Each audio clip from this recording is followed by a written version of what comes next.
নমস্কার। আজকে 4 জানুয়ারি 2025, অর্থাৎ আজকে হচ্ছে শনিবার। আজকে সারাটা দিন কেমন যাবে আপনাদের, চলুন তাহলে জেনে নিই। তুলা রাশি।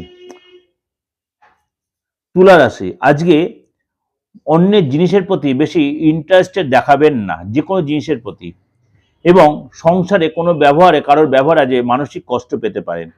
আজকে আপনার ব্যবহারে বা আপনার বুদ্ধির জোরে আপনি শত্রু দমন করতে পারবেন এবং নতুন কাজের পরিকল্পনা যে করতে হতে হবে। চিকিৎসার জন্য আজ খরচ হবে।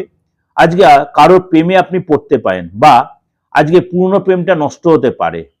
প্রশাসনিক কাজে উন্নতির যোগ রয়েছে। মায়ের সঙ্গে কোনো কারণে বিবাদে জড়িয়ে পড়তে পারেন। ব্যবসায় জায়গাটা কোনো কারোর সাথে বাদানুবাদে জড়িয়ে পড়তে পারেন। চাকরির স্থানে বুদ্ধির জোরে বিপদ থেকে উদ্ধার পাবেন। চাকরিতে চাপ বাড়বে, কাজের প্রতি আপনার অনীহা আসবে এবং দাঁতের যন্ত্রণা কিন্তু বাড়তে পারে এবং চোখের কোনো প্রবলেম